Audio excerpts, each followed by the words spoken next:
What's up, JW here, and today we have AEW Weekend Review set up.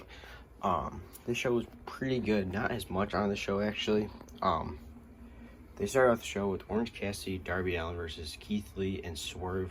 It is the random pick tag team partner tournament, and Keith Lee and Swerve are former tag team champions, but Swerve ended up turning on Keith Lee, so they have some crazy heat. And Orange Cassidy and Darby Allin actually are a pretty good tag team together. So it was pretty much Keith Lee and Swerve just beating each other up on accident when they had missed a kick or something like that. It was just dumb. How about that? The match was actually not that bad. Keith Lee did some crazy things, absolutely insanely launched Darby Allin across the ring over his head, like from here all the way to there. It was crazy. Orange Cassidy and Darby Allin picked up the victory, and then Keith Lee fist bumped them because he's still like a baby face, so he's still cool with them. After that was like a promo backstage. Jack Perry, the Jungle Boy, pretty much just showed up, and then Hook came out of nowhere and attacked him backstage, and then Jack Perry, Jungle Boy, took off in his car. After that, the Acclaim with Billy Gunn had a six-man match against just some like jobbers from Canada, and of course they won. And then after that, this match was okay, pretty much. It was just pretty much just put over the Acclaim and everything as a squash match, but it was overall not too bad. After that, MJF and Adam Cole. Oh my God, this was so freaking funny. So first, they had like a promo video backstage already filmed of them working out. MJF benching 315, and then they only showed the face of Adam Cole. He was like pretending he's benching 315. Like some people were helping him or something, or they like editing it because obviously Adam Cole couldn't bench 315. But MJF could, and then they ended up having a match, tag team match, because they were a tag team together in this tournament against Daddy Magic and Butch. Butcher and Daddy Magic, Adam Cole and MJF fought because it was the random draw tag team match tournament. The match was actually pretty good.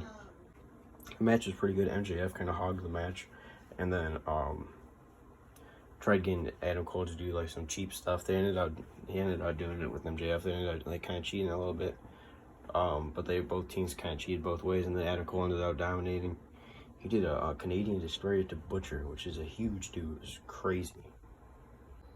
But overall, the match was pretty good. I like how they're doing this stuff with MJF. And afterwards, MJF threw a birthday party for Adam Cole because of his birthday. They had cake, they had balloons, all those sorts of stuff. And MJF sang, because MJF, when he was a little kid, he was a singer and he was on TV and everything. And he's actually, it's kind of sad, but it was so freaking funny. MJF was really, really good at singing. It was kind of creepy and funny at the same time. Adam Cole ended up smashing MJF's face in the cake, and they kind of just like played along with it. And Adam Cole ended up saying like pretty much, "Thanks, friend, for all the cake and everything." It was fun, and MJF was laughing and stuff. So it's like they're still together, but he kind of just smashed his face in the cake. It was interesting. After that, Chris Jericho came to talk to the fans. He said that where they were was where he started off wrestling for the very first time in his career, a long time. It was early 90s, so good, pretty much 30 years ago, something like that. Jericho pretty much said how that he needs to change, that after driving around where he all started and everything, he needs to change how he is. And he said however he's going to change himself, a different Chris Jericho. It's going to be the best Chris Jericho ever, which is interesting. That Don Callis ended up coming out and tried getting Jericho to join his group, and Jericho was like, "You want me to join your faction? I make factions. Chris Jericho doesn't join factions." So he said maybe, and Jericho just kind of laughed at him and just walked away. I don't think Jericho's going to join Don Callis. I think he's going to kind of do his own thing. He's going to stick with the Jericho Appreciation Society. Maybe he ends up dumping the Jericho Appreciation Society. But as soon as he said the best Chris Jericho, I kind of wanted maybe short hair Chris Jericho, bring back kind of like a Y2J. Kind of Jericho would be interesting to switch it up. It would be the first time kind of seeing like a Y2J Jericho in AEW. It'd be cool if they did something like that. But not completely like that, because I know that's a WWE character, but it'd be cool. Then after that was Britt Baker versus Ruby Soho. Britt Baker's in the Owen Hart tournament. Britt Baker won last year, and it was the finals. Was last year was Ruby Soho and Britt Baker. Ruby Soho ended up cheating and winning, and the match was pretty boring. Couldn't care less about that. So mid.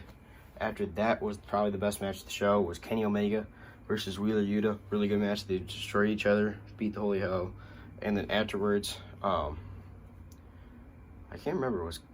Kenny Omega won. He almost lost because Wheeler Yuta tried cheating, but Kenny Omega was still able to win. He won, and then after that, BCC, of course, has to attack him.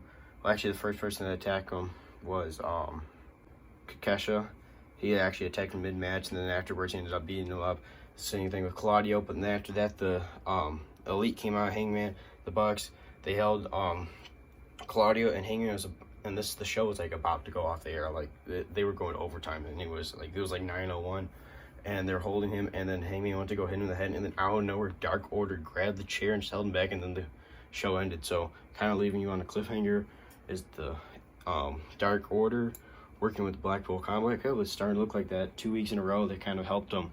So I really hope Dark Order goes like heel, because they've always kind of like when they first started, when Brody Lee was alive, they kind of acted like heels, even though they were technically they acted like baby faces, but they were supposed to be heels. I really think this could be their turning point to finally become heels again. For a while they were baby faces, but overall the show is not as good as usual. Usually their shows are pretty good. Like there were some good matches. The MJF and Adam Cole match was that tag match was great, and Wheeler Yuta and Kenny Omega was good.